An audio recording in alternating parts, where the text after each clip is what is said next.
أشهد أن لا إله إلا الله.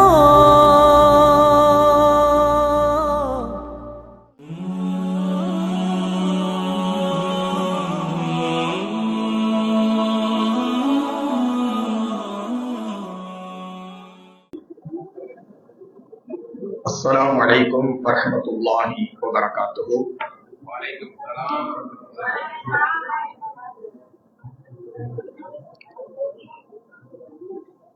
إن الحمد لله نحمده ونستعينه ونستغفره ونؤمن به ونتوكل عليه ونعوذ بالله من شرور أنفسنا ومن سيئات أعمالنا. من يهده الله فلا مضل له ومن يضلل فلا هادي له. وأشهد أن لا إله إلا الله وحده لا شريك له وأشهد أن محمدا عبده ورسوله أما بعد. فقد قال الله تعالى في القرآن الكريم: يا أيها الناس اتقوا ربكم الذي خلقكم من نفس واحدة وخلق منها زوجها وبث منهما رجالا كثيرا ونساء واتقوا الله الذي تساءلون به والأرحام إن الله كان عليكم رقيبا. اللهم صل على محمد وعلى آل محمد كما صليت على إبراهيم وعلى آل إبراهيم إنك حميد مجيد. اللهم بارك على محمد وعلى آل محمد كما باركت على إبراهيم وعلى آل إبراهيم إنك حميد مجيد. எல்லா புகழும் புகழ்ச்சியும் ஏக வல்லவனாம் அல்லாஹு ஜல்லஷானஹு தஆலா ஒருவனுக்கே உரித்தாகட்டுமாக. அவனுடைய சாந்தியும் கருணையும் அவனுடைய இறுதி தூதர் நம் உயிரினும் மேலான நபிகள் நாயகம் ஸல்லல்லாஹு அலைஹி வஸல்லம் அன்னவர்கள் மீதிலும் அன்னாரின் அடிச்சுவற்றை தன்னுடைய வாழ்க்கையில் அப்படியே பின்பற்றி வாழ்ந்த உத்தம சத்திய சஹாபாக்கள், தாபியீன்கள், தபஅத் தாபியீன்கள், உலகத்தில் வாழக்கூடிய முஸ்லிமான ஆண் பெண் நல்லடியார்கள் அனைவர்கள் மீதிலும், குறிப்பாக அல்லாஹுடைய இந்த மார்க்கத்தை அறிந்து கொள்ள வேண்டும், பலகீனமான நம்முடைய ஈமானை பலப்படுத்திக் கொள்ள வேண்டும் என்கின்ற ஒரு நோக்கத்தோடு முப்பெரும் நிகழ்ச்சியாக நம்முடைய ஜம்மியாவின் சார்பாக மிக சிறப்பான முறையில் நடைபெற்றுக் கொண்டிருக்கின்ற இந்த நிகழ்ச்சியில் நம்முடைய பிள்ளைகள் வருங்காலத்தில் குர்ஆனிய பிள்ளைகளாக மாற வேண்டும், ஈமானிய கொள்கை உடைய பிள்ளைகளாக மாற வேண்டும் என்கின்ற ஒரு நன்னோக்கத்தில் நாமெல்லாம் இந்த அமர்விலே பங்கெடுத்திருக்கின்றோம். அல்ஹம்துலில்லாஹ். இல்லாமல்ல ரப்புல் ஆலமீன் நம்முடைய நல்ல எண்ணத்திற்கும் நல்ல நோக்கத்திற்கும் ஈருலகிலும் நிறைந்த பலனை தர வேண்டும் என்ற பிரார்த்தனையோடு இந்த நேரத்தில் ஒரு சில விஷயங்களை உங்களோடு பகிர்ந்து கொள்வதற்கு நான் ஆசைப்படுகிறேன். பொதுவாக இன்றைக்கு பேசப்பட்ட எல்லா தலைப்புகளும் கல்வியை குறித்து சம்பந்தமான பல்வேறு ஹதீசுகளையும் ஆயத்துக்களையும் உங்களுக்கு ஆலிம்கள், ஆலிமாக்கள் எல்லோரும் நினைவுபடுத்தினார்கள். ஏன், மாணவ கண்மணிகளாக இருக்கக்கூடிய நீங்களும் கூட கல்வியின் சிறப்பை குறித்து ஏராளமான செய்திகளை நினைவுபடுத்தினீர்கள். அல்ஹம்துலில்லாஹ். அல்லாஹ்வுடைய மிகப்பெரிய ஒரு கருணை. உண்மையில் சில விஷயங்களை நினைவுபடுத்திக் கொண்டே இருக்கணும். நினைவுபடுத்த நாம் தவறிவிட்டோம் என்று சொன்னால் ஷைத்தான் நம்மை திசை திருப்பி விடுவார். அதனால் தான் நபிகள் நாயகம் ஸல்லல்லாஹு அலைஹி வஸல்லம் அன்னவர்களுக்கே அல்லாஹ் கட்டளையிடுகிறார், வதக்கிர் ஃபஇன்ன ذிக்ரா தன்ஃபஉல் முஃமினீன். நபியே நீங்கள் உபதேசம் செய்யுங்கள், நபியே நீங்கள் நினைவுபடுத்துங்கள். அப்படி நினைவுபடுத்துவது என்பது மூமின்களுக்கு பலனை கொடுக்கும், ஈமான் கொண்டவர்களுக்கு அது நற்பயனை தரும். அதனால நீங்கள் நினைவுபடுத்திக் கொண்டே இருங்கள் என்று. அந்த அடிப்படையில் தான் எத்தனையோ பயான்களை கேட்கிறோம், எத்தனையோ நல்ல சொற்பொழிவுகளை கேட்கத்தான் செய்கிறோம். ஆனாலும் அவைகள் எல்லாம் உடைய வாழ்க்கையை எடுத்து நடக்கிறோமா என்று சொன்னால் நடப்பதில்லை. காரணம், பல நேரங்களில் கேட்ட விஷயங்களை மறந்து விடுகிறோம். ஷைத்தான் நம்மை மறக்கடிக்க செய்து விடுகிறான். இதுதான் அவருடைய கொள்கையாகவும் இருந்து கொண்டிருக்கிறது. அதனால்தான் இது போன்ற நிகழ்ச்சிகளை எல்லாம் அமைத்து மீண்டும் மீண்டும் கல்வியின் சிறப்பு, பெற்றோர்களின் சிறப்பு, இப்படியாக பல்வேறு விஷயங்களை என்ன செய்யப்படுகிறது, போதிக்கப்படுகிறது, நினைவூட்டப்படுகிறது. அந்த அடிப்படையில் தான் நாம் எல்லாம் சில விஷயங்களை நினைவுபடுத்திக் கொள்வதற்குத்தான் வந்திருக்கிறோம். தெரியாத விஷயங்கள் இங்கு எதுவும் பேசப்படவில்லை. எல்லோருக்கும் எல்லாம் தெரிந்த விஷயம்தான், அடிக்கொரு தரம் கேட்கப்பட்ட விஷயங்கள் தான், அதில் எல்லாரும் சந்தேகம் இல்லை. ஆனாலும் நினைவுபடுத்துதல் என்பது அவசியம். அல்லாஹ் குர்ஆனில் அதை அழுத்தமாக பதிவு செய்கிறான். ஃபதக்கிர் ஃபஇன்ன ذிக்ரா தன்ஃபஉல் முஃமினீன். நபியே நீங்கள் உபதேசம் செய்து கொண்டே இருங்கள், அந்த உபதேசம் மூமின்களுக்கு பலனை கொடுக்கும் என்று அல்லாஹ் சொல்கிறான். அந்த அடிப்படையில் தான் இந்த உபதேசங்கள் என்பதை முதலில் நாம் விளங்கிக் கொள்வதற்கு கடமைப்பட்டிருக்கிறோம். அன்பிற்கினிய அல்லாஹுவின் நல்லடியார்களே, மாணவ செல்வங்களே, பெற்றோர்களே, உண்மையில் இது ஒரு அருமையான சபை, இது ஒரு அருமையான சபை. இமாம் முஸ்லிம் ரஹ்மஹுல்லாஹ் அவர்கள் தன்னுடைய கிரந்தத்தில் பதிவு செய்கிறார்கள், மஜ்தமஅ கௌமன் ஃபீ பைத்தின் மின் புயூத்தில்லாஹ். அல்லாஹ்வுடைய இல்லங்களில் ஒரு இல்லத்தில், இது இறை இல்லம், அல்லாஹ்வை வணங்கி வழிபடுவதற்காக கட்டப்பட்ட பள்ளிவாசல். இந்த பள்ளிவாசலில் ஒரு கூட்டம் ஒன்று கூடி யத்லூன கிதாபல்லாஹி வ யததாரஸூனஹு, அல்லாஹ்வுடைய வேதத்தை ஓதுவதற்காகவும் அதே போன்று மார்க்கத்தினுடைய அந்த சட்ட திட்டங்களை அறிந்து கொள்வதற்காகவும் அல்லாஹ்வுடைய பள்ளிகளில் ஒரு பள்ளியில் ஒரு கூட்டம் ஒன்று கூடும் என்று சொன்னால் என்ன பலன் தெரியுமா? என்ன பலன் தெரியுமா?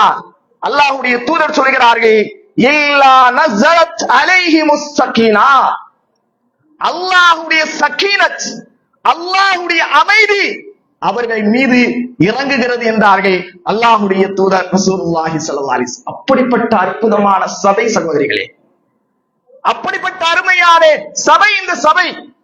அது மாத்திரமல்ல, மேலும் சொன்னார்கள், வகஷ்யத்துஹுர் ரஹ்மா, அல்லாஹ்வுடைய தனது ரஹ்மத்தை அல்லாஹ் அந்த கூட்டத்தினர்கள் மீது பொழிகிறான். இதெல்லாம் எங்க கிடைக்கும்? அல்லாஹ்வுடைய சக்கீனத் இறங்கக்கூடிய சபை, அல்லாஹ்வுடைய ரஹமத் இறங்கக்கூடிய சபை. வஹப்பத்துஹுல் மலாயிகா, வானவர்கள் அரவணைத்துக் கொள்கின்ற சபை. நம்ம எல்லாம் இப்பொழுது வானவர்கள் அரவணைத்துக் கொண்டிருக்கிறார்கள். இதை சாதாரணமாக கூட்டமாக நீங்கள் நினைக்காதீர்கள். எல்லோரும் மார்க்கத்தை கற்றுக்கொள்வதற்காக, குர்ஆனை கற்றுக்கொள்வதற்காக வந்த கூட்டம் நீங்கள் எல்லாம். இந்த கூட்டத்தை பார்த்து வானவர்கள் அப்படியே அரவணைத்துக் கொள்கிறார்களா? வானவர்களுடைய அரவணைப்பு கிடைப்பது என்பது எவ்வளவு பெரிய விஷயம்! எல்லோருக்கும் கிடைத்து விடுமா? அந்த வாய்ப்பு இந்த கூட்டத்தார்களுக்கு அல்லாஹ் கொடுத்திருக்கிறார் என்று சொன்னால் நிச்சயமாக நாமெல்லாம் பாக்கியசாலிகள் சகோதரிகளே, சகோதரர்களே. அது மாத்திரமல்ல, நம்மை பற்றி நம்மை விட உயர்வான கூட்டத்தாரிடத்தில் அல்லாஹ் நம்மை நினைவுபடுத்துகிறான்.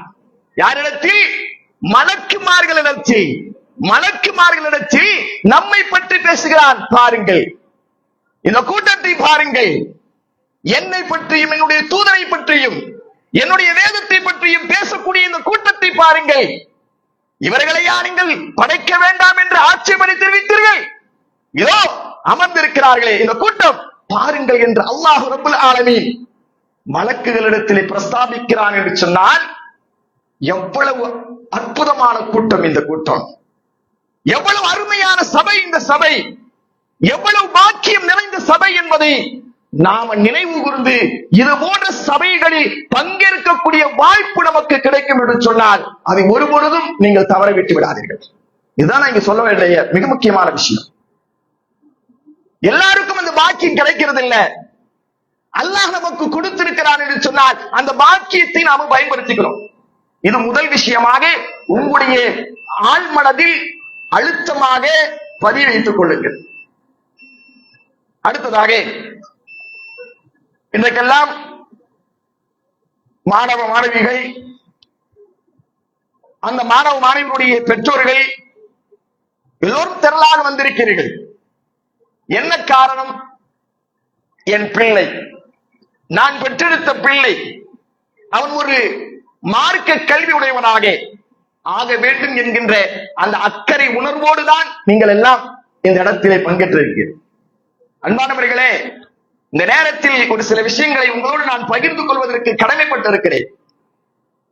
அல்லாஹ் ரப்பல் ஆலமீன் நமக்கு நிறைய நியாமத்துகளை கொடுத்திருக்கிறார். நியாமத்துக்கு பஞ்சமே இல்லை, நியாமத்துக்கு பஞ்சமே இல்லை. அல்லாஹ் நமக்கு கொடுத்திருக்கக்கூடிய அந்த நியாமத்துக்களை எல்லாம் நாம் எண்ணி முடிக்கவே முடியாது. அந்த அளவுக்கு நியாமத்துக்களை வாரி இறைத்திருக்கிறார். ஆனா பெற்றோர்கள் வந்திருக்கிறீர்கள், கூர்ந்து கவனியுங்கள். அல்லாஹ் ரப்பல் ஆலமீன் நமக்கு கொடுத்திருக்கக்கூடிய செல்வங்களிலேயே மிகச்சிறந்த செல்வம் எது தெரியுமா? குழந்தை பாக்கியம், குழந்தை செல்வம். இந்த செல்வத்தை நீங்கள் எல்லாம் பெற்றெடுத்திருக்கிறீர்கள். இந்த குழந்தை பாக்கியத்தை குறித்து குர்ஆன் பல வாசக வடிவங்களில் வர்ணிக்கிறது. என்ன தெரியலாம் பேச தெரியுமா? குழந்தை பாக்கியத்தை, குழந்தை செல்வங்களை பார்த்து குர்ஆன் பேசுகிறது ஜீனத், அலங்காரம், உலகத்தின் அலங்காரம் என்று பேசுகிறது. அல் மாலு வல் பனூன ஜீனத்துல் ஹயாத்தித் துன்யா. பொருள் செல்வமும் பிள்ளை செல்வமும் இவ்வுலகத்தின் அலங்காரங்கள் என்று அல்லாஹ் பேசுகிறான். அத்தோடு நிக்கல, அல்லாஹ் வேறொரு இடத்தில் எப்படி பேசுகிறான் தெரியுமா? பனு இஸ்ராயீல் என்று சொல்லக்கூடிய அந்த அத்தியாயத்தில் அல்லாஹ் பனு இஸ்ரவேலர்களுக்கு கொடுக்கப்பட்ட அந்த நியாமத்துக்களை எல்லாம் பேசி வருகின்ற பொழுது அல்லாஹ் இப்படி பேசுகிறான். வஅம்தத்னாகும் பிஅம்வாலி வபனீன் வஜஅல்னாகும் அக்ஸர நஃபீரா. ஏராளமான பொருள்களையும் புதல்வர்களையும் தந்தது கொண்டு உங்களுக்கு உதவி செய்து உங்களை திரளான கூட்டத்தினர்களாக நாம் ஆக்கிறோம் என்று அல்லாஹ் சொல்கிறான். இங்கே அல்லாஹ் புதல்வர்களை, பிள்ளை செல்வங்களை நியாமத்தாக, அருளாக அல்லாஹ் பேசுகிறான். அதே அல்லாஹ் இன்னொரு கட்டத்தில் சூரத்துல் ஃபுர்கானில் இப்படி பேசுகிறான். எப்படி? பிள்ளை செல்வங்கள் பெற்றோர்களுக்கு கண்கள் குளிர்ச்சி என்று பேசுகிறான். அதனால்தான் இபாதுர் ரஹ்மான், அல்லாஹ்வுடைய அந்த அடியார்கள் அல்லாஹ்விடத்தில் பிரார்த்தனை செய்கின்ற பொழுது இப்படி பிரார்த்தனை செய்வார்களா? ரப்பனா ஹப்லனா மின் அஸ்வாஜினா வ ذُرِّيَّاتِنَا قُرَّةَ أَعْيُنٍ وَاجْعَلْنَا لِلْمُتَّقِينَ إِمَامًا. யா அல்லாஹ், எங்களுடைய மனைவிமார்களில் இருந்தும், எங்களுடைய பிள்ளை செல்வங்களில் இருந்தும், எங்களுடைய சந்ததிகளில் இருந்தும் எங்களுக்கு கண்கள் குளிர்ச்சியை ஏற்படுத்துவாயாக. குர்ரத் அயூன் யார்? பிள்ளை செல்வங்கள். குர்ரத் அயூன். அல்லாஹ் அப்படி பேசுகிறான். இன்னொரு கட்டத்தில் அன்பளிப்பு என்று அல்லாஹ் பேசுகிறான். குழந்தை பாக்கியத்தை எப்படி பேசுறான்? அன்பளிப்பு. ஹிப்பத் யஹ்பு லிமன் யஷாஉ இனாஸா வ யஹ்பு லிமன் யஷாஉ ذுகூர் அவ் யுஸவ்விஜுஹும் ذுக்ரானா வ இனாஸா வ யஜஅலு மன் யஷாஉ அகீமா இன்னஹு அலீமுன் கதீர். இவ்வளவு அழகான வார்த்தை. அல்லாஹ் தன் நாடியவர்களுக்கு பெண் பிள்ளைகளை ஹிப்பத்தாக கொடுக்கிறான், அன்பளிப்பாக கொடுக்கிறான். தன் நாடியவர்களுக்கு அன்பளிப்பாக ஆண் பிள்ளையை கொடுக்கிறான். தான் நாடியவர்களுக்கு இரண்டையும் சேர்த்து கொடுக்கிறான். தான் நாடியவர்களுக்கு ஒன்றுமில்லாமல் அவர்களை மனதுகாகவும் ஆக்கி விடுகிறான். எல்லாவற்றின் மீதும் அல்லாஹ் சக்தி பெற்றவன், மிகவும் அறிந்தவன் என்று அல்லாஹ் அந்த வசனத்தை முடிக்கிறான். இப்படி குர்ஆனை நாம் புரட்டி பார்த்தோம் என்று சொன்னால், குழந்தைகளை ஜீனத்தாக, அலங்காரமாக, பாக்கியமாக, செல்வமாக, குர்ரத்து அயூனாக, கண் குளிர்ச்சியாக, இப்படியாக வர்ணிக்கின்ற அதே அல்லாஹ் இந்த குழந்தை பாக்கியத்தை ஒரு கட்டத்தில் எப்படி போட்டு உடைக்கிறார் என்று சொன்னால், ஃபித்னாக்கள் என்று அல்லாஹ் சொல்கிறான். குழந்தைகள் ஃபித்னாக்கள். ஃபித்னானா ரெண்டு அர்த்தம் இருக்கு. ஃபித்னானா அரபில ரெண்டு அர்த்தம் இருக்கு. ஒன்னு குழப்பவாதின்னு அர்த்தம், ஒன்னு குழப்பவாதின்னு அர்த்தம், இன்னொன்னு சோதனை என்று அர்த்தம். அல்லாஹ் குர்ஆனில் எப்படி பேசுகிறான்? வஅலமு அன்னமா அம்வாலுக்கும் அவுலாதுக்கும் ஃபித்னா. அறிந்து கொள்ளுங்கள், அறிந்து கொள்ளுங்கள், உங்களுடைய பொருள் செல்வங்களும் பிள்ளை செல்வங்களும் உங்களுக்கு கொடுக்கப்பட்டிருக்கின்ற சோதனை, உங்களுக்கு கொடுக்கப்பட்டிருக்கின்ற சோதனை. இப்போ பெற்றோர்கள் கொஞ்சம் கவனமாக சிந்தித்து பார்க்கணும். நமக்கு வழங்கப்பட்டிருக்கக்கூடிய இந்த பிள்ளை செல்வங்களை நம்முடைய ஜீனத்தாக, அலங்காரமாக நாம் ஆக்கப் போகிறோமா அல்லது ஃபித்னாவாக ஆக்கப் போகிறோமா? இது நம்ம கையில தான் இருக்கு, உங்க கையில தான் இருக்கு. பெற்றோர்களையான உங்கள் கையில் தான். உங்கள் பிள்ளைகளை நீங்கள் உலகத்தின் அலங்காரமாக, பாக்கியமாக நீங்கள் நினைத்தால் அப்படி மாற்றலாம், இல்லை ஃபித்னாவாக, குழப்பம் நிறைந்ததாக அல்லது சோதனையாக நீங்கள் மாற்றலாம். இதெல்லாம் யாருடைய கையில் அல்லாஹ் கொடுத்து விட்டான் என்று சொன்னால், பெற்றோருடைய கைகளில் கொடுத்து விட்டான். அதனால்தான் குர்ஆன் வசனத்தை ஓதி காட்டினார்கள். யா அய்யுஹல்லதீன ஆமனு கூ அன்ஃபுஸக்கும் வ அஹ்லீக்கும் நாரா.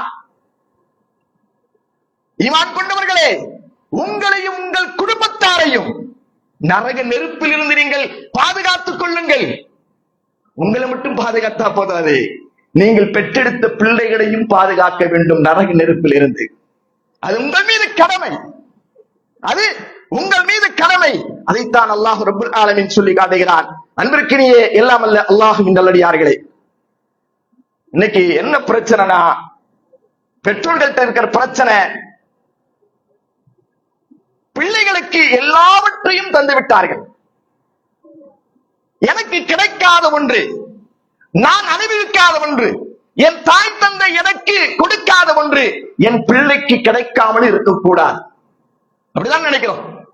நானாக இருந்தாலும் சரி, நீங்களாக இருந்தாலும் சரி, எப்படி நினைக்கிறோம்? என் பிள்ளை, இதே என்னுடைய தகப்பனார், நான் கேட்ட பொழுது எதையும் வாங்கி தருவதில்லை. ஆனால் அந்த நிலை என் பிள்ளைக்கு வந்துவிடக் கூடாது என்பதற்காக ஆளாய் பறக்கிறோம், ஓடாய் தெரிகிறோம், அல்லும் பகலும் உழைக்கிறோம். அதற்காக, எதற்காக? என்னுடைய பிள்ளை இதை வாங்கி கேட்டு விட்டால் நான் கொடுத்தாக வேண்டும், நான் கொடுத்தாக வேண்டும். கொஞ்சம் யோசித்து பாருங்க. ஒரு 40 வயதுக்கு ஒரு 40 வருடங்களுக்கு முன்னால் இருக்கக்கூடியவர்கள் கொஞ்சம் யோசித்து பாருங்க. பெற்றோர்கள் இருப்பீர்கள் என்று சொன்னால் நம்முடைய நிலை என்ன? ஏன் நான் சிறுவனாக இருக்கக்கூடிய அந்த நேரத்தில் எல்லாம், பள்ளி பருவங்களில் எல்லாம் வீடுகளில் எத்தனை ஜோடி டிரஸ் இருக்கும், ஆடை இருக்கும்? ஒண்ணு இருக்காது. ஒரே ஒரு முழுக்கை சட்டை, ஒரே ஒரு அரைக்கால் டவுசர், இவைகள் தான் நம்முடைய உடுப்பு, இவ்வளவுதான். ஆனால் இன்றைக்கு அப்படியா? இன்றைக்கு அப்படியா? மாதம் தோறும் டிரெஸ் எடுத்து கேட்கிறோம். நம்முடைய பிள்ளைகள் கேட்கிறார்கள், அவர்களுக்காக நாமும் எடுத்துக் கொடுக்கிறோம். அதே போல ஒவ்வொரு மாணவ மாணவிகளிடத்திலும் எத்தனை ஜோடி செருப்புகள், காலணிகள் இருக்கிறது. வீட்டில் போய் பாருங்கள். எல்லாவற்றுக்கும், ஸ்போர்ட்ஸுக்கு ஒண்ணு, ஸ்கூலுக்கு ஒண்ணு, வாக்கிங்கு ஒண்ணு, பாத்ரூமுக்கு ஒண்ணு, சாதாரணமாக ஒண்ணு, இப்படியாக 5 ஜோடி சப்பல்கள் இல்லாமல் எந்த குழந்தைகளும் இல்லை என்று சொல்லக்கூடிய அளவிற்கு ஒவ்வொரு வீட்டிலும் அவரவர்களுக்கு தனி அலமாரி, அவரவர்களுக்கு செருப்பை அடுக்கி வைப்பதற்காக வேண்டி அதற்கான ரேக் எல்லாம் இருக்கிறது. எல்லாம் இருக்கிறது. ஆனா ஒரு காலத்துல ஒரு 40 வருடங்களுக்கு முன்னால் நாங்கள் பள்ளிக்கு செல்கின்ற பொழுது ஒரே ஒரு ஹவாய் செப்பல் இருக்கும். ஒரே ஒரு ஹவாய் செப்பல். அந்த செப்பல் வருஷத்துக்கு ஒரு தடவை பிறனா அன்னைக்கு வாங்கி கொடுப்பாங்க. 6 மாசம் கழித்து அந்த வார் அறுத்து போய்விடும். அம்மாட்ட போய் சொல்லுவோம், வார் அறுந்துருச்சுமா, வேற ஒரு செருப்பு வாங்கிட்டாமா அப்படின்னு கேட்டா அம்மா என்ன செய்வாங்க தெரியுமா? தன்னுடைய ஜாக்கெட்டில் குத்திருக்கின்ற அந்த பின் ஊசியை எடுத்து அதுல குத்தி போட்டு போலாம் மகனேன்னு அனுப்புவாங்க. இதுதான் ஒரு காலத்தில் இருந்தது. இதுதான் ஒரு காலத்தில் இருந்தது. இருந்ததா இல்லையா? அப்படியான நிலை இருந்தது. ஆனால் இப்படி இன்றைக்கு அப்படியா? இல்லை. எல்லாவற்றையும் நாம் கொடுத்து விட்டோம். வறுமையே இல்லை. வறுமை என்ற பேச்சுக்கே இல்லை, இடமே இல்லை. ஆனா இப்ப எதுல வறுமை தெரியுமா? மார்க்க விஷயத்தில் தான் வறுமை. மார்க்க விஷயத்தில் தான் இன்றைக்கு ஒவ்வொரு குடும்பத்திலும் வறுமை இருந்து கொண்டிருக்கிறது. கொடுக்க வேண்டிய விஷயங்களை அந்த மழலை பருவத்தில், அந்த சிறு பிராயத்தில் நாம் கொடுக்காமல் விட்டதின் விளைவு உச்சகட்டம் நம்முடைய இஸ்லாமிய பிள்ளைகள், இஸ்லாமிய சகோதரிகள் மாற்று மதத்தவர்களுடன் ஓடிவிடக்கூடிய ஒரு அவல நிலை. அல்லாஹ் பாதுகாக்கணும் இந்த சமூகத்தை. நடக்குதா இல்லையா? நாம என்ன நினைச்சு வளர்த்த நம்ம பிள்ளைய? நிறைய குடும்பங்கள் அப்படி சீரழிந்து போயிருக்கிறது. பார்த்து பார்த்து வளர்த்த பிள்ளை, என் பிள்ளை என் கோட்டை தாண்ட மாட்டாள் என்று நினைத்த பெற்றோர்கள் ஒரு ஏஜ் வருகின்ற பொழுது, ஒரு நேரம் வருகின்ற பொழுது, அவர்களுக்குள் ஒரு விதமான மாற்றங்கள் ஏற்படுகின்ற பொழுது மார்க்கம் நாம் அவர்களுக்கு கொடுக்க வேண்டிய நேரத்தில் கொடுக்காததன் விளைவு எங்க போயிடுது? மாற்று மதத்தவர்களுடன் ஓடி போய் திருமணம் செய்து கொண்டு இதுதான் உல்லாச வாழ்க்கை, இப்படித்தான் வாழ வேண்டும் என்று நினைத்துக் கொண்டு போய்விடுகிறார்களா இல்லையா? அதற்கடுத்து பெற்றோர்கள் ஐயோ ஐயோ என்று சொல்லி தலையில் அடித்துக் கொண்டு என் பிள்ளை இப்படி செய்து விட்டாலே, என் பையன் இப்படி செய்து விட்டானே என்று அலறி துடித்து என்ன பலன்? மார்க்கத்தை கொடுக்க வேண்டிய நேரத்தில் நீங்கள் கொடுக்க தவறினால் இந்த நிலைத்தான் ஏற்படும். நாம நினைக்கலாம், நாம் ஆசையாக வாங்கி கொடுத்திருக்கிறோம், நம்மின் மீது நம் பிள்ளை இவ்வளவு அன்பு வைத்திருக்கிறாள், நம்மை விட்டு அவள் ஓடி விடுவாளா? அப்படியெல்லாம் என்று நீங்கள் நினைக்கலாம். மனிதன் பலகீனமானவன். ஏன் இப்ராஹிம் அலைஹிஸ்ஸலாத்து வஸ்ஸலாம் பயந்தார்களே? யார் இந்த இப்ராஹிம்? கலீலுல்லாஹ், அல்லாஹ்வுடைய உற்ற தோழன் என்று அல்லாஹ் குர்ஆனில் குறிப்பிடுகிறானே.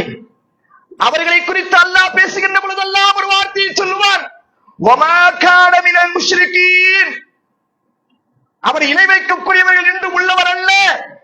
அப்படி பேசுவான். அப்படிப்பட்ட உத்தமர், எந்த ஒரு நேரத்திலும் அல்லாஹ்வுடைய கட்டளைகளை புறக்கணிக்காதவர்.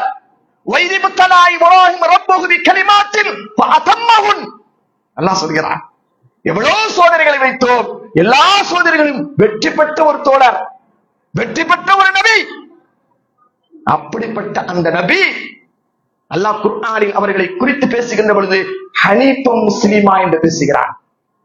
ஹனீஃபன் முஸ்லிமா, நேர்கோட்டில் இருப்பவர், இந்த பக்கமும் அந்த பக்கமும் சாயாதவர், பியூர் முஸ்லிம். அல்லாஹ் அவரை குறித்து தான் இப்படி பேசுகிறார், வேற யாரையும் அப்படி பேசல. எப்படி? ஹனீஃபா முஸ்லிமன் என்று சொன்னால் என்ன அர்த்தம் தெரியுமா? பியூர் முஸ்லிம், ஒரிஜினல் முஸ்லிம் என்று அல்லாஹ் பேசுகிறார். அப்படிப்பட்ட அந்த இப்ராஹிம் அலைஹிஸ்ஸலாம் பயந்தாங்களா இல்லையா? என்ன பயந்தாங்க? அந்த பயந்து அல்லாஹ்விடத்தில் பிரார்த்தனை புரிந்தார்களாம். எப்படி? வஜுனுபுனி வபனிய அன்னஅபுதல் அஸ்னாம். எப்படிங்க? காபாவில் இருந்து கொண்டு இப்ராஹிம் அலைஹிஸ்ஸலாம் பயந்து அல்லாஹ்விடத்தில் கேட்ட பிரார்த்தனையை அல்லாஹ் குர்ஆனில் பதிவு செய்கிறான். இன்றைக்கும் அது குர்ஆனில் இருக்கிறது. என்ன பதிவு செய்கிறான்? அவர் கேட்டார், வஜுனுபுனி வபனிய அன்னஅபுதல் அஸ்னாம். யா அல்லாஹ், என்னையும் என் பிள்ளைகளையும் சிலைகளை வணங்கக்கூடியவர்களாக நீ ஆக்கி விடாதே. அல்லாஹ் அக்பர். யார் கேட்பது? யார் கேட்பது? வமா கான மினல் முஷ்ரிகீன். அவர் இணை வைக்கக்கூடியவர்கள் என்றும் உள்ளவர் அல்ல என்று அல்லாஹ் பலகட்டங்களில் பேசுகிறாரே, அந்த இப்ராஹிம் கேட்கிறார், யா அல்லாஹ், என்னையோ என்னுடைய பிள்ளைகளையோ சிலை வணங்கக்கூடிய அந்த வழிபாட்டின் பக்கம் ஆக்கிவிடாதே என்று வருங்காலத்தை பற்றி அவர் பயப்படுகிறார் என்று சொன்னால் நாம எந்த அளவுக்கு பயப்படணும்? நம்முடைய பிள்ளைகள் வழி தவறி போய்விடுவார்களோ என்ற பயம் நமக்கு இருக்கணுமா இல்லையாங்க? கண்டிப்பாக இருக்கணும். அந்த பயம் இருந்தால் நம்முடைய பிள்ளைகளை நாம் எப்படி வளர்ப்போம்?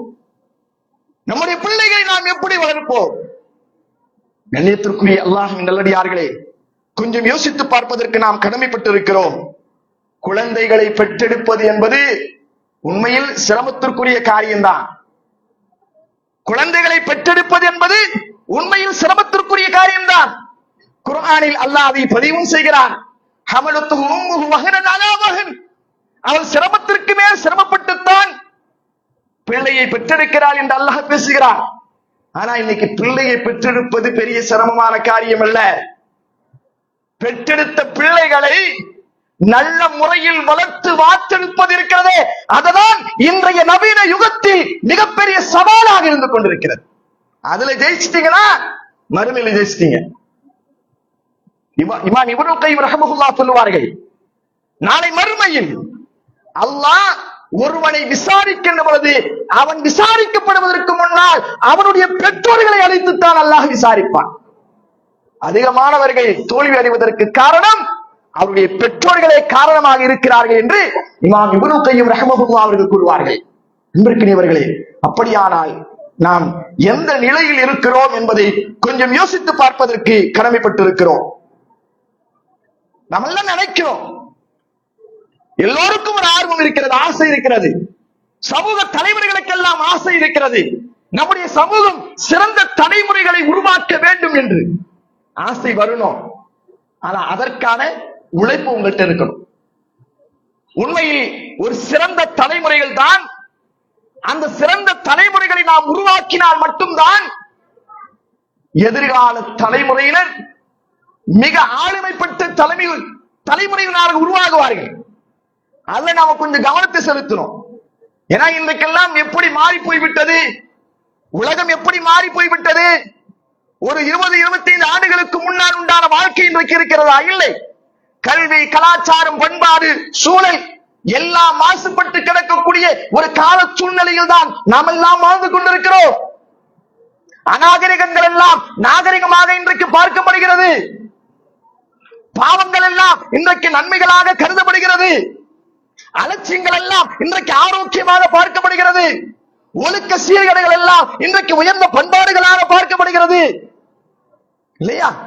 இப்படிப்பட்ட ஒரு அபாயகரமான சூழலில் தான் நம்முடைய எதிர்கால தலைமுறையினரும் பயணித்துக் கொண்டிருக்கிறார்கள். பார்க்கிறோமா இல்லையா? எத்தனை இஸ்லாமிய இளைஞர்கள் அல்லாஹ்வுக்கு அடிபணிய வேண்டிய எத்தனை இஸ்லாமிய இளைஞர்கள் இன்றைக்கு அசிங்கங்களுக்கு அடிபணிந்து அலங்கோலமாக தெரிந்து கொண்டிருக்கிறார்கள், இல்லையா? வள்ளல் நபியின் வாழ்வை பின்பற்ற வேண்டிய எத்தனையோ இஸ்லாமிய இளைஞர்களும் வக்கற்றவர்களின் வாழ்வை பின்பற்றி வாரிசு படத்தை பார்ப்பதற்காக முதல் ஷோவில் போய் நிற்கிறார்களே, வேதனைக்குரிய விஷயமா இல்லையா? குர்ஆனை ஓத வேண்டிய எத்தனையோ இஸ்லாமிய இளைஞர்களும் விஜயின் குத்து பாடலுக்காக டப்மா செய்து அதை வீடியோவாக வெளியிட்டு அதை ரசித்துக் கொண்டிருக்கிறார்களே, இதை விட வேறு என்ன அவல நிலை வேண்டும்? கொஞ்சம் யோசித்து பாருங்கள். சமூக பணிகளில், ஆக்கப்பூர்வமான பணிகளில், மார்க்கத்துடைய விஷயங்களில் ஈடுபட வேண்டிய எத்தனையோ இஸ்லாமிய இளைஞர்களும் சமூக வலைத்தளங்களுக்கு அடிமைப்பட்டு போதைகளுக்கு அடிமையாகி தன்னுடைய எதிர்கால வாழ்வையை சீரழித்துக் கொண்டிருக்கிறார்களே, இவர்களுடைய நிலையை நீங்கள் கொஞ்சம் எண்ணி பார்க்கணும். காரணம் என்ன? இதற்கான காரணம் என்ன என்றக்காவது நாம் யோசித்தது உண்டா? என்ன காரணம் தெரியுமா? வேற ஒண்ணும் இல்ல, வேற ஒண்ணும் கிடையாது. நாம் கொடுக்க வேண்டிய நேரத்தில் நாம் மார்க்கத்தை அவர்களுக்கு கொடுக்காததின் விளைவுதான். நாம என்ன நினைக்கிற, பெரும்பாலான முஸ்லிம் சமூகத்தில் இருக்கக்கூடிய பெற்றோர்கள் என்ன நினைக்கிறாங்க தெரியுமா? ஒரு பிள்ளையை பெற்றெடுத்து விட்டால், சின்ன வயசு பிள்ளைன்னு சொன்னா அவன் எந்த தவறு செய்தாலும், சின்ன பிள்ளை தானே, சின்ன பிள்ளை தானே, அறியாத வயசு தானே, தெரியாம தானே செஞ்சான், இப்படியே நாம் அவர்களை தட்டி தட்டி தட்டி அவர்கள் எந்த தவறுகள் செய்தாலும் கூட அதை கண்டும் காணாமல் இருந்து விடுகிறோம். என்ன, எப்ப அவங்களுக்கு அவர்களை சீர்திருத்த வேண்டும் என்கின்ற எண்ணம் நமக்கு ஏற்படுதுன்னா, ஒரு 15 வயது ஆகிய பிறகுதான் அந்த எண்ணமே நமக்கு வருது. 15 வயது ஆகிய பிறகு நீங்கள் சீர்திருத்தம் பண்ண நினைச்சா உங்களால முடியாது. மார்க் என்ன சொல்றது தெரியுமா? சிறு பிராயத்திலிருந்தே அவர்களுக்கு மார்க்கத்தை சொல்லிக் கொடுங்கள். ரசூலுல்லாஹி ஸல்லல்லாஹு அலைஹி வஸல்லம் தர்பியத் அப்படித்தான் இருந்தது. ரசூலுல்லாஹ்வுடைய தர்பியத்துல எப்படி இருக்கும்? அவருடைய மடியில் வளர்ந்த அம்ர் இப்னு அபீ ஸலமா என்று சொல்லக்கூடிய ஒரு நபித்தோழர் அவர் சொல்லுகிறார், நான் ரசூலுல்லாஹ்வுடைய மடியில் வளர்ந்த சிறுவனாக இருக்கக்கூடிய அந்த நேரத்தில் எனக்கு உணவு தட்டு வைக்கப்படுகிறது. அவர்களோடு நான் அமர்ந்து உணவை அறிந்து கொள்ளக்கூடிய அந்த நேரத்தில் என்னுடைய கை அந்த தட்டில் அங்கும் இங்கும் அலைப்பாய்ந்து கொண்டிருந்தது. சொல்கிறார் அவர், பின்னால் பெரியவராகி பின்பதை சொல்கிறார், நான் சிறியவனாக இருந்த நேரத்தில் ரசூலுல்லாஹி ஸல்லல்லாஹு அலைஹி வஸல்லம் மடியில் வளர்ந்த சிறுவன் நான். அவங்க கூட சாப்பிடக்கூடிய ஒரு வாய்ப்பு எனக்கு கிடைச்சது. எனக்கு ஒரு தட்டு வைக்கப்பட்டது. அந்த தட்டுல என் கை, பொதுவாக அப்படித்தானே குழந்தைகளுடைய பண்பு என்ன? குழந்தைகளுக்கு சாப்பாடு வச்சுட்டா என்ன செய்வாங்க? அவங்க சாப்பாடு எடுத்து சாப்பிட மாட்டாங்க. பக்கத்துல இலையில ஏதாவது இருந்துச்சுன்னா அதுல இருந்து கொஞ்சம், இந்த பக்கத்துல இருந்தா இதுல இருந்து கொஞ்சம், தட்டுல அப்படி இப்படியா இருப்போம் இல்லையா? நாம என்ன செய்வோம்? எடுத்து சாப்பிடு, எடுத்து சாப்பிடு, அப்படி கொடுத்துருவோம். இந்த கையால எடுக்கும், அந்த கையால எடுக்கும், இடது கையால குடிக்கும், எல்லாம் செய்யும். அப்பெல்லாம் நம்ம என்ன செய்வோம்? குழந்தை தானங்க அப்படித்தானே சொல்லுவோம். என்ன சொல்லுவோம்? யாராவது ஏதாவது சொன்னால் கூட குழந்தை பருவம், அறியாத பருவம், என்ன இதற்கெல்லாம் அல்லாஹ் குற்றப்பிடிப்பான் என்றெல்லாம் நினைத்து நினைத்து அவர்களை அப்படியே விட்டு விடுகிறோம். ஆனால் ரசூலுல்லாஹி ஸல்லல்லாஹு அலைஹி வஸல்லம் தர்பியத் எப்படி இருந்தது தெரியுமா? அவர் சொல்லுகிறார், நான் அப்படியும் இப்படியும், நான் உணவு தட்டில் என்னுடைய கைகள் அப்படியும் இப்படியும் அலைப்பாய்ந்து கொண்டிருக்கக்கூடிய நேரத்தில் அழகாக எனக்கு தர்பியத் செய்வார்கள். யா குலாம் இப்படி கூடுவாங்களாம் ரசூலுல்லாஹி ஸல்லல்லாஹு அலைஹி வஸல்லம். நாமளா டேய் ஒழுங்கா சாப்பிடு, பேசாதடி, விளையாடட்டுமா இல்லையா? விளையாடட்டுமா இல்லையா? ரசூல் ஸல்லல்லாஹு அலைஹி வஸல்லம் அழகா சொல்லுவாங்க, யா குலாம், ஓ சிறுவனே, சம்மில்லா, பிஸ்மில்லா சொல்லுமா, பிஸ்மில்லா சொல்லணும் இல்லையா, பிஸ்மில்லா சொல்லு, அப்படி சொல்லுவாங்களா ரசூல் ஸல்லல்லாஹு அலைஹி வஸல்லம். சொல்லிவிட்டு அடுத்ததாக சொல்லுவாங்களா, உக்குல் பியமீனிக், உன் வலது கரத்தால் சாப்பிடு, உக்குல் மிம்மா யலீக், உனக்கு அருகாமையில் உள்ளது சாப்பிடு. எவ்வளவு அழகான தர்பியத்! இந்த தர்பியத்தை ரசூலுல்லாஹி ஸல்லல்லாஹு அலைஹி வஸல்லம் சொல்லுகிறார். அதான் மிக ஆச்சரியம். ரசூலுல்லாஹி ஸல்லல்லாஹு அலைஹி வஸல்லம் அந்த வயதில், எந்த வயதில் ரசூலுல்லாஹி ஸல்லல்லாஹு அலைஹி வஸல்லம் மடியில் நான் வளரக்கூடிய அந்த சிறுவனாக இருக்கக்கூடிய நேரத்தில் எனக்கு இந்த தர்பியத்தை ரசூலுல்லாஹி ஸல்லல்லாஹு அலைஹி வஸல்லம் கொடுத்தார்கள்.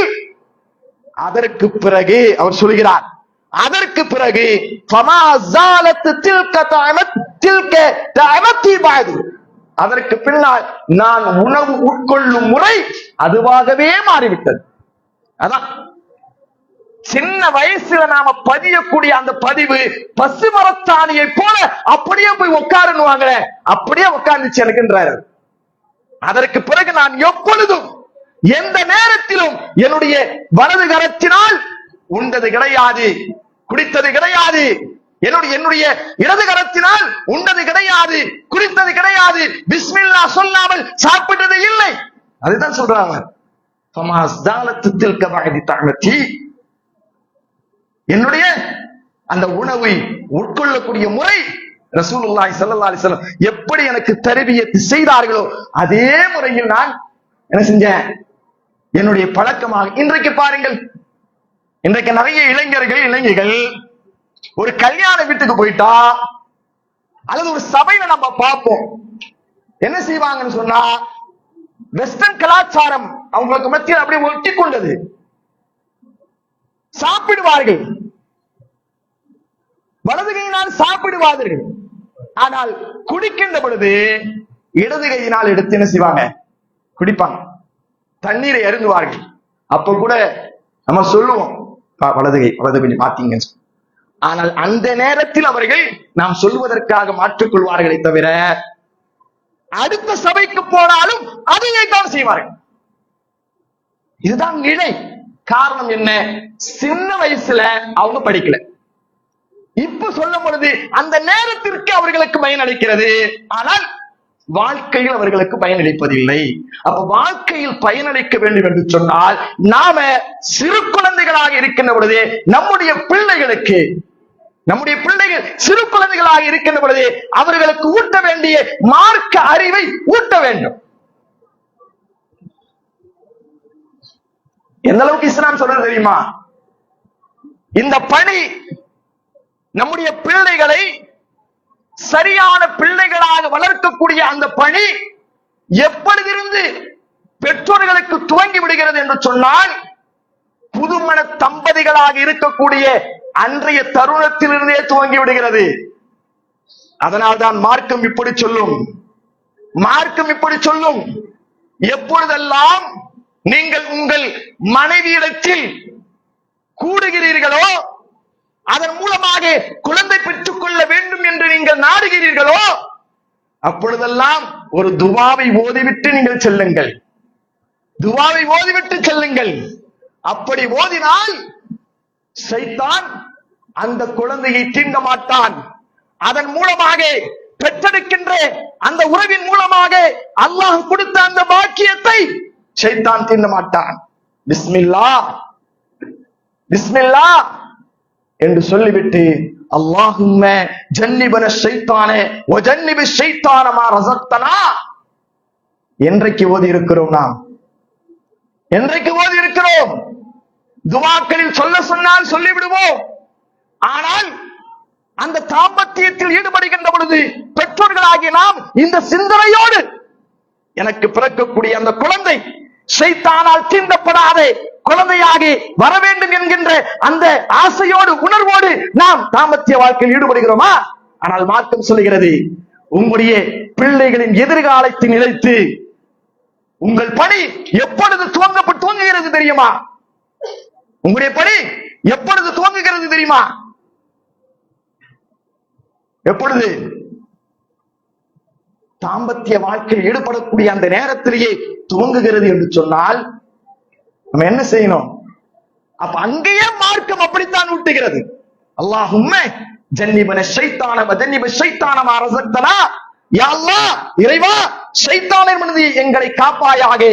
இதன் மூலமாக நீ எங்களுக்கு வழங்கும் சந்ததிகளையும் ஷைத்தானிடமிருந்து காப்பாயாக என்ற இந்த துஆவை ஓதிவிட்டு அதன் மூலமாக குழந்தை பாக்கியம் உங்களுக்கு கிடைத்தால் ரசூலுல்லாஹி ஸல்லல்லாஹு அலைஹி வஸல்லம் சொல்கிறார்கள், லம் யதுர்ருஹு ஷைத்தானு அபதா, லம் யதுர்ருஹு ஷைத்தானு அபதா. அந்த உறவின் மூலமாக அல்லாஹ் குழந்தை பாக்கியத்தை கொடுத்து விட்டால் அந்த குழந்தையை ஷைத்தான் நெருங்க மாட்டான். அல்லாஹு அக்பர். இதெல்லாம் என்னைக்கு நாம கடைபிடிச்சிருக்கிறோம்? இதை கடைபிடித்து பாருங்கள். நபிமார்கள் எல்லாம் தன்னுடைய பிள்ளைகள், தனக்கு பிள்ளைகள் வழங்கப்படுவதற்கு முன்னமே அவர்கள் செய்த துஆவெல்லாம் இதுதான். ஜக்கரியா அலைஹிஸ்ஸலாம் எப்படி துஆ செய்தார்கள்? ரப்பனா ஹப்லனா மின் லதுன்க ذُرِّيَّةً طَيِّبَةً இன்னக ஸமீஉத் துஆ. இப்படிதான் துஆ செய்தாங்க. ரப்பனா ஹப்லனா மின் லதுன்க ذُرِّيَّةً طَيِّبَةً, ஒரு பரிசுத்தமான சந்ததியை கொடுத்தருள். என்னைக்கு கேட்டிருக்கிறோம்? குழந்தை பாக்கியத்தை கொடு என்றெல்லாம் குழந்தை இல்லாதவர்கள் கேட்கிறோமே தவிர ஒரு குழந்தை பாக்கியத்தை கேட்கின்ற பொழுது கூட பரிசுத்தமான சந்ததியை கொடு என்று நாம் கேட்டிருக்கிறோமா? அப்படியெல்லாம் கேட்காதது விளைவுதான் நமக்கு அல்லாஹ் குழந்தை பாக்கியத்தை கொடுத்த பிறகு அவர்களை நாம் நல்வழிப்படுத்த முடியாத ஒரு சூழ்நிலை. இப்ராஹிம் அலைஹிஸ்ஸலாம் எப்படி கேட்டார்கள்? அல்லாஹ் குர்ஆனில் பதிவு செய்கிறானே, ரப்பனா ரப்பி ஹப்லி மினஸ் ஸாலிஹீன். எவ்வளவு அழகான வார்த்தை. யா அல்லாஹ் எனக்கு சாலிஹான ஒரு குழந்தையை கொடு. கேட்டாங்களா இல்லையா? வெறும் குழந்தையை கொடு என்று கேட்கல, சாலிஹான குழந்தையை கொடு. அது கேட்டதின் விளைவு அல்லாஹ் எப்படிப்பட்ட சாலிஹான குழந்தையை கொடுத்தான்? ஃபபஷ்ஷர்னாஹு பிகுலாமின் ஹலீம். சகிப்புத்தன்மை மிக்க குழந்தையை நாம் கொடுத்தோம் என்று அல்லாஹ் சொல்றான். அவர் கேட்டதின் விளைவு அல்லாஹ் என்ன செஞ்சிட்டான்? சகிப்புத்தன்மை. சகிப்புத்தன்மை என்று சொன்னால் சாதாரண சகிப்புத்தன்மை அல்ல. அவர் சொல்லுகிறார், ஃபலம்மா பலக மாஹு ஸய் قال يا بني اني ارى في المنام اني اذبحك فانظر ماذا ترى. அல்லாஹ் பதிவு செய்கிறான், எவ்வளவு ஆசையாக வயதான காலத்தில் அல்லாஹ் அவர்களுக்கு கொடுத்த அந்த குழந்தை பாக்கியத்தை எனக்காக நீ அறுத்து பலியிட வேண்டும் என்று அல்லாஹ் கட்டளையிட்ட பொழுது அவர் சொன்ன வார்த்தை போய் சொல்றாரு, மகனை பார்த்து சொல்றான், யா புனைய இன்னி அராஃபில் மனாமி அன்னி அதுபஹுக்க பந்துரு மாதா தரா. மகனே, உன்னை நான் அல்லாஹுக்காக அறுத்து பலியிடுவதாக கனவு கண்டேனப்பா, நீ என்ன சொல்கிறாய்? உன்னுடைய அபிப்பிராயம் என்ன? இப்ப உள்ள மகன் யார்ட்டா நம்ம கேட்க முடியுமா? அத்தாக்கு பைத்தியமான்னு கேட்பான் இல்லையா? ஏதாவது ஒன்று அல்லாஹ்வுக்காக நீ செய்கிறாயா என்று கேட்டால் பார்த்தா உங்களுக்கு வேற வேலையே இல்லையா என்றெல்லாம் என்ன செய்வாங்க? அதட்டுவார்கள். ஆனால் அல்லாஹ்விடத்தில் அவர்கள் கேட்ட துஆவின் பிரதிபலிப்பு ரப்பி ஹப்லி மினஸ் ஸாலிஹீன் என்று கேட்டார். அல்லாஹ் அதற்கு பதிலை அளித்தால் ஃபபஷ்ஷர்னாஹு பிகுலாமின் ஹலீம். அப்படி சகிப்புத்தன்மை மிக்கவராக எப்பொழுது அந்த சகிப்புத்தன்மையை காட்டினார் என்று சொன்னால், அன்னி அதுபஹுக்க ஃபந்துரு மாதா தரா, உன்னை நான் அறுத்து பலியிடுவதாக கனவு கண்டேனே, என்ன சொல்கிறாய் என்று கேட்ட பொழுது அவர் சொன்ன வார்த்தையை அல்லாஹ் பதிவு செய்கிறான், யா அபதி இஃஅல் மா துஅமர். தந்தையே, அல்லாஹ் உங்களுக்கு எதை ஏவினானோ அதை செய்யுங்கள். சத்தஜிதூனி இன்ஷா அல்லாஹு மினஸ் ஸாபிரீன். அல்லாஹ் நாடினால் என்னை பொறுமையாளர்களின் ஒருவராக நீங்கள் பெற்றுக்கொள்வீர்கள் என்று அவர் சொன்னார் என்ற செய்தி அல்லாஹ் குர்ஆன்ல பதிவு செய்றானே. இதெல்லாம் எதற்கு? அல்லாஹ் ஏதோ கதையை கேட்பதற்காகவா? கதை கேட்பதற்காக அல்லாஹ் சொல்றானா? இல்லை இல்லை சகோதரர்களே, அதிலிருந்து நாம் படிப்பினையை பெற வேண்டும். குழந்தை பாக்கியம் என்பது அல்லாஹ் கொடுத்த மிகப்பெரிய நிஅமத். அந்த நிஅமத்தை அல்லாஹ் எதெல்லாம் நிஅமத் என்று பேசுகிறானோ அந்த நிஅமத்தை குறித்து நாளை மறுமையில் நிச்சயமாக கேள்வி கணக்கு கேட்பான். அதை மறந்துடாதீங்க. அதனாலே அருமையான சந்தர்ப்பங்கள் உங்களுக்கு நிறைய வழங்கப்பட்டிருக்கிறது. அல்லாஹ்ட்ட தப்பிக்கவே முடியாது. அல்லாஹ்ட்ட தப்பிக்கவே முடியாது. அவ்வளவு சந்தர்ப்பங்களை அல்லாஹ் கொடுத்திருக்கிறார். இந்த உலகத்தில் வாழக்கூடிய 50-60 ஆண்டு காலங்களில் எல்லா சந்தர்ப்பங்களையும் அல்லாஹ் வாரி வணங்கி விட்டான். எல்லாவற்றிற்கும் அத்தாட்சியாக அல்லாஹ் அங்கே கொண்டு வந்து நிப்பாட்டுவான். அல்லாஹ் எல்லாத்தையும் அல்லாஹ் சாட்சியாக இருப்பான், ரசூல் சாட்சியாக வருவார், குர்ஆன் சாட்சியாக வரும். ஏன்? உன் உறுப்புகள் கூட சாட்சியாக அங்கே வந்து நிப்பாட்டப்படும். உன் உறுப்புகள் சாட்சியாக விடும். அல்யௌம நஹ்திமு அலா அஃப்வாஹிஹிம். அந்த நாளில் உங்களுடைய வாய்களுக்கு பூட்டு போட்டப்படும். வதுகல்லிமுன ஐதீஹிம் வதஷ்ஹது அர்ஜுலுஹும். அல்லாஹ் சொல்கிறான், உங்களுடைய கரங்கள் பேசும், உங்களுடைய கால்கள் பேசும், உங்களுடைய தோள்கள் பேசும். எல்லாவற்றையும் அல்லாஹ் பேச வைத்து விடுவானே. என்ன செய்வீர்கள் நீங்கள்? எல்லாவற்றையும் அல்லாஹ் பேச வைத்து விடுவானே. நீங்கள் கேட்பீர்கள், உங்களுடைய உறுப்புகளிடத்தில் கேட்பீர்கள், லிம ஷஹித்தும் அலைனா, லிம ஷஹித்தும் அலைனா. என்னப்பா, என் உறுப்பாக இருந்து கொண்டு, என் தோளாக இருந்து கொண்டு, என் கையாக இருந்து கொண்டு, என் காலாக இருந்து கொண்டு எனக்கு எதிராக சாட்சி பகர்கிறாயே என்று கேட்கின்ற பொழுது அவைகள் எல்லாம் பேசுமா? காலு அன்தகனல்லாஹு அல்லதி அன்தக குல்ல ஷைஇன். நாங்க எங்கப்பா பேசணும்? எல்லாவற்றையும் பேச வைத்த அந்த இறைவன் தானே என்னையும் எங்களையும் இங்கே பேச வைத்திருக்கிறார் என்று சொல்லி நமக்கு எதிராக எல்லாம் பேசும் என்று அல்லாஹ் சொல்கிறானே. இதையெல்லாம் கவனத்தில் வைத்துக் கொள்ளுங்கள் சகோதர சகோதரிகளை, பெற்றோர்களை.